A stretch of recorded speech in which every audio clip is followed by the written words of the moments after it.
نحمدہ و نصلی علی رسولہ الکریم۔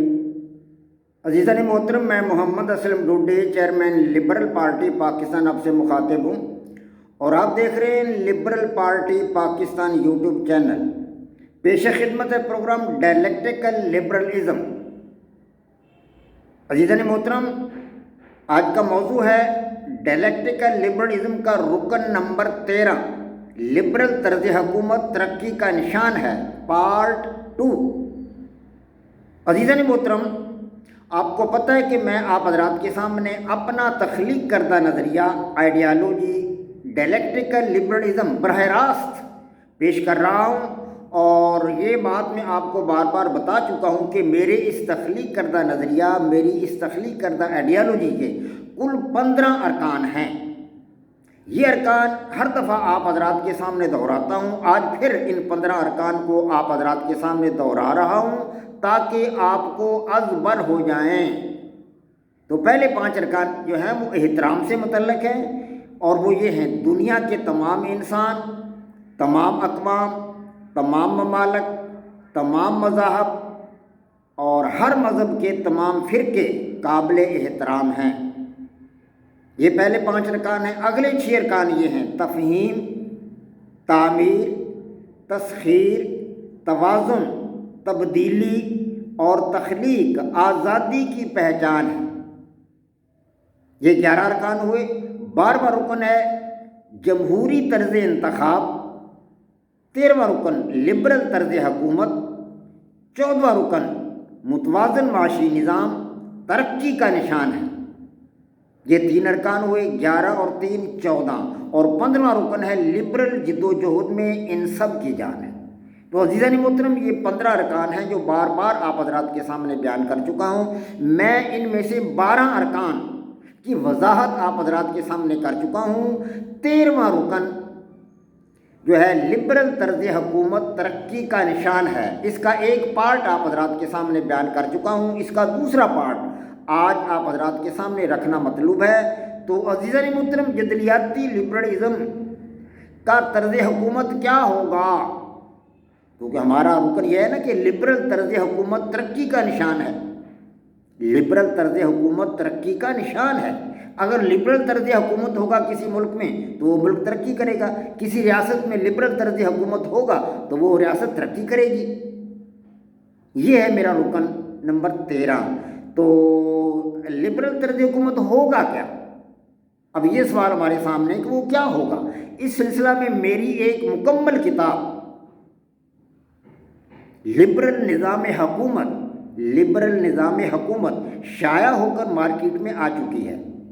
تو لبرل طرز حکومت کے بنیادی خط و خال آپ کو بتا سکتا ہوں، آپ کے سامنے رکھ سکتا ہوں، تو تاکہ آپ کو اندازہ ہو جائے گا کہ لبرل طرز حکومت کس طرح کا ہوگا۔ تو لبرل طرز حکومت کے بنیادی خط و خال آپ حضرات کے سامنے رکھ رہا ہوں۔ تو نمبر 1 ہے کہ انسانی حقوق کا جدید نظریہ۔ انسانی حقوق کا جدید نظریہ، میرا تخلیق کردہ یہ نظریہ عوامی سطح پر میں پیش کر رہا ہوں، پیش کیا جا رہا ہے، اور کتابی صورت میں بھی شائع ہو رہا ہے، کتابی صورت میں بھی یہ شائع ہو رہا ہے۔ نمبر 2، تعلیم کا جدید نظریہ۔ تعلیم کا جدید نظریہ یہ بھی میرا ایک تخلیق کردہ نظریہ ہے جو عوامی سطح پر میں پیش بھی کر رہا ہوں، اور یہ کتابی صورت میں بھی شائع ہو رہا ہے۔ نمبر 3، شعبہ صحت میں اصلاحات۔ شعبہ صحت میں اصلاحات۔ نمبر 4، لیبر اصلاحات، مزدوروں کے بارے میں اصلاحات۔ اور نمبر 5، زرعی اصلاحات، شعبہ زراعت میں کچھ اصلاحات کریں گے ہم۔ وہ کس طرح کی ہوں گی، اس کی تفصیل تو میں نے اپنی کتاب لبرل نظام حکومت میں دی ہے، تاہم یہاں آپ کو یہ بتانا مطلوب ہے کہ زرعی اصلاحات بھی ایک لبرل طرز حکومت کا حصہ ہے۔ نمبر 6، معاشی اصلاحات، اور نمبر 7، تجارتی اصلاحات۔ نمبر 8، پولیس اصلاحات، خاص طور پر FIR کی نئی ڈیزائننگ۔ جو اس وقت FIR چل رہی ہے وہ اتنی مناسب نہیں ہے، اس کی نئی ڈیزائننگ کرنا بہت ضروری ہے۔ جی ہاں۔ تو نمبر 9 ہے مردوں کے حقوق کا التزام، اور نمبر 10 ہے خواتین کے حقوق کا التزام۔ نمبر 11 بچوں اور بوڑھوں کے حقوق کا التزام۔ نمبر 12 چائلڈ لیبر پر مکمل پابندی۔ نمبر 13 کزن میرج کی حوصلہ شکنی۔ کزن میرج کی حوصلہ شکنی، میں آپ کو کئی دفعہ یہ بات بتا چکا ہوں کہ کزن میرج ہمارے مذہب میں تو جائز ہے، کوئی اس کا حرج نہیں ہے، ہمارا مذہب اس کو جائز قرار دیتا ہے، لیکن جینز کی ورائٹی بعض اوقات بچوں میں نہیں آتی، جس کی وجہ سے کزن میرج سے کچھ پیچیدگیاں پیدا ہو جاتی۔ لہٰذا بہتر یہ ہوتا ہے کہ کزن میرج سے اعتراض کیا جائے اور رشتے ناطے دور کیے جائے، تو اس میں خاندانوں کے لیے بہتری ہوتی۔ تاہم کزن میرج کرنے کا کوئی حرج نہیں ہے، مذہب اس کی اجازت دیتا ہے، بچے پیدا ہوتے ہیں ماشاءاللہ ٹھیک ہوتے ہیں، تاہم کچھ امکانات ہوتے ہیں کہ جینز کی ورائٹی کا نہ آنا جو ہے وہ آنے والے بچوں کے لیے، پیدا ہونے والے بچوں کے لیے کچھ مسائل پیدا کر سکتا ہے۔ تو ہم اس کی حوصلہ شکنی کریں گے، کزن میرج کی ہم اس پر پابندی نہیں لگائیں گے، لیکن حوصلہ شکنی کریں گے، مطلب لوگوں کو آگاہ کیا جائے گا، لوگوں کو بتایا جائے گا کہ اس کے کچھ نقصانات بھی ہیں، فوائد بھی ہیں، نقصانات بھی ہیں، تو ان کو سامنے رکھیں۔ تو نمبر 14 پہ ہے کم سنی کی شادی کی حوصلہ شکنی۔ کم سنی کی شادی کی حوصلہ شکنی۔ اور نمبر 15 ہے سائنٹیفک ٹیکنالوجی کی درآمد کے لیے ضروری اقدامات۔ سائنٹیفک ٹیکنالوجی کی درآمد کے لیے ضروری اقدامات۔ اور نمبر 16 ہے مستحکم دفاع۔ نمبر 17 پہ متوازن خارجہ پالیسی۔ نمبر 18 پہ تجارتی اہداف کا حصول۔ اور نمبر 19 ہے معیشت کی بحالی۔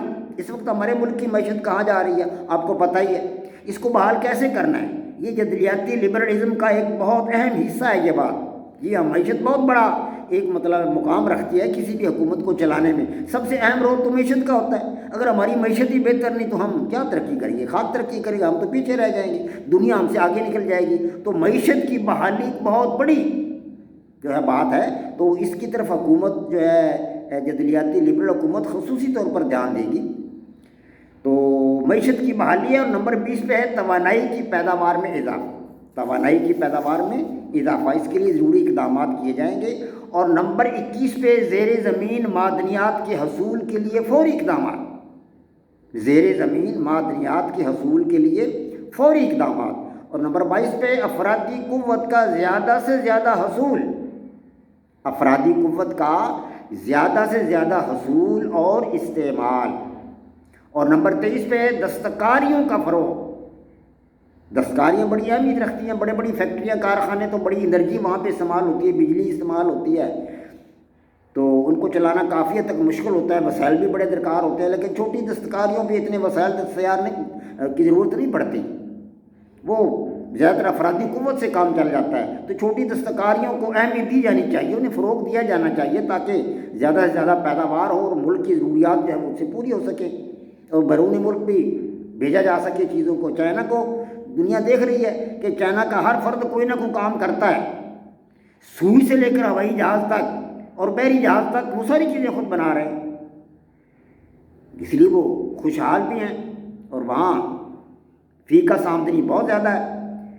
تو یہی بات ہے کہ دستکاریوں کو فروغ دینا بڑا ضروری ہے۔ آگے نمبر 24 پہ تخلیقات اور ایجادات کو ممکن بنانے کے لیے اقدامات۔ تخلیقات اور ایجادات کو ممکن بنایا جائے گا، اس کے لیے ضروری اقدامات کیے جائیں گے۔ نمبر 25 پہ دنیا میں متعارف ہونے والی جدید ٹیکنالوجی سے استفادہ۔ جو جدید ترین ٹیکنالوجی دنیا میں متعارف ہو چکی ہے، اگر ہم اس سے فائدہ نہیں اٹھائیں گے تو ہم پیچھے رہ جائیں گے، اس سے فائدہ اٹھانا بڑا ضروری ہے۔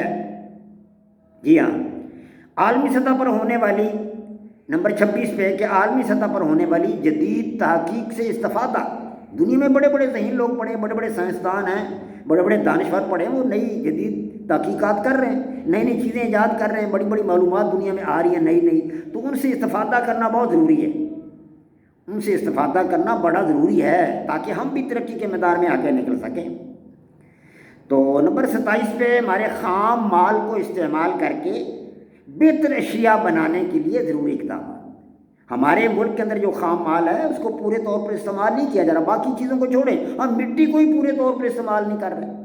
ہمارے یہاں جو ملک کے اندر جو مٹی ہے، جو چٹانیں ہیں، ہم ان کو ہی پورے طور پر استعمال نہیں کر رہے۔ ہمارے پہاڑ جو بنجر پہاڑ ہیں وہ ویران پڑے، ان کا کوئی استعمال ہی نہیں کر رہا ان کو، کسی کام میں ان کو استعمال نہیں کیا جا رہا، جنگلات کو کسی کام میں استعمال نہیں کیا جا رہا، زراعت کو فروغ نہیں دیا جا رہا، بہت سارے کام ہیں جو کرنے والے ہیں۔ تو خام مال کو استعمال کر کے بہتر اشیاء بنانے کے لیے ضروری اقدامات کیے جائیں گے۔ جی ہاں، جتنی اشیاء بھی ہمارے ملک میں دستیاب ہیں، جو اشیاء بھی ہمارے ملک میں دستیاب ہیں خام مال کی صورت میں، معدنیات پڑی ہیں ہمارے ملک میں۔ اب سونے کی کانیں دریافت ہوئی ہیں بلوچستان میں، تو سونا ہم نہیں نکال سکتے، ہمارے پاس ٹیکنالوجی نہیں ہے۔ اب بیرونی ملکوں سے مدد طلب کی جا رہی ہے اور اس کو آدھا سونا وہ لے جائیں گے، ہمیں تو وہ آدھا ہی ملے گا، اس لیے کہ ہمارے پاس ٹیکنالوجی نہیں ہے۔ اس مٹی میں سے سونا نکالنے کی ٹیکنالوجی نہیں ہے۔ پہاڑوں کو دیکھ کے نگاہ ڈالے پہاڑوں پر تو سونا ہی سونا نظر آتا ہے، لیکن وہ سونا ہم نکال نہیں سکتے کیونکہ ٹیکنالوجی کے ذریعے نکلتا ہے، وہ ہمارے پاس نہیں ہے۔ ہمارے ملک کو بنے 75 سال بیت گئے، لیکن ہم نے کیا کیا ہے؟ بس حکومت ہی کی عوام پر، عوام کی خدمت نہیں کی، عوام کا معیار زندگی بہتر بنانے کے لیے کیا کچھ بھی نہیں حکمرانوں نے، کچھ نہیں کیا حکمرانوں نے۔ اب وہ سونا جو ہے وہ آدھا کمپنی لے جائے گی اور ہمیں آدھا ملے گا، ہو سکتا ہے آدھے سے بھی ہمیں کم ملے، اور جتنا ملے گا وہ کچھ تو حکمران کھا پی جائیں گے، تو قوم کو کیا ملے گا؟ قوم کے ہاتھوں کچھ بھی نہیں آئے گا، یہ حکمران ہی کھا جائیں گے جو کچھ بچے گا۔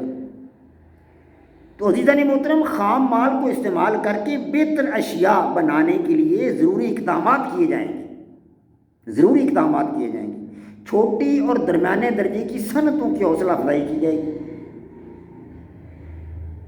تاکہ ملک کی ترقی کے لیے ہم کچھ نہ کچھ کر سکیں۔ چھوٹی صنعتوں کو ترقی دے کر ہم بے شمار چیزیں بنا سکیں، ان سے ہماری قوم کو فائدہ ہوگا، ہمیں باہر سے چیزیں منگوانی نہیں پڑیں گی۔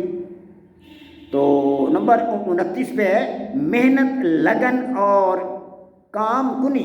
ایک تو ہے لفظ کان کنی، یہ کان کنی نہیں، یہ کام کنی، یعنی کام کرنا۔ محنت، لگن اور کام کنی کو فروغ،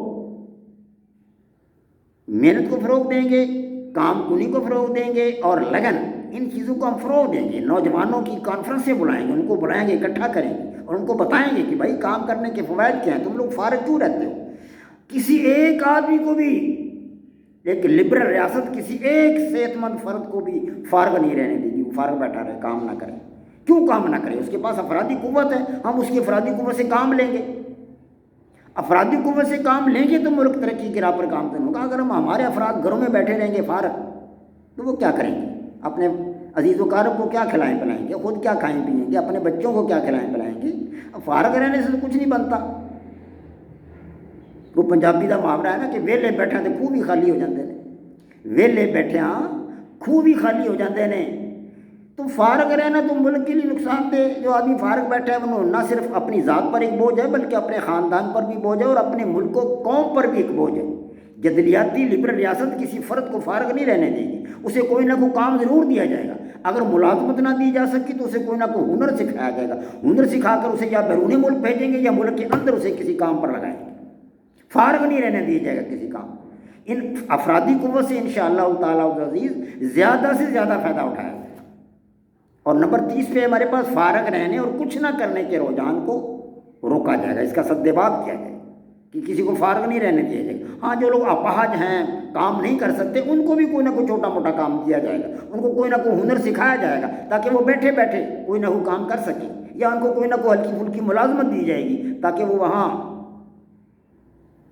جو دیگر ملازمین ہیں اعلیٰ درجہ کے، ان کی خدمت کر سکیں۔ بچوں کی خدمت مثال کے طور پر اسکول میں کسی کو لگوا دیا جائے چھوٹے درجے پہ، کسی چھوٹے سکیل پہ، تو وہ بچوں کی خدمت کر سکتا ہے، اساتذہ کرام کی خدمت کر سکتا ہے۔ کسی اور دیگر محکمے جو ہیں بہت سارے، ان میں کھپایا جا سکتا ہے، تو ایسے لوگوں کو۔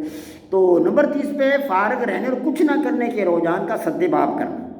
اور نمبر 31 ہے افرادی قوت کا بہتر استعمال۔ افرادی قوت کا بہتر استعمال، جی ہاں، ہمارے ملک کی افرادی قوت بہت زیادہ ہے، 22 کروڑ 23 کروڑ آبادی کم نہیں ہے پاکستان کی۔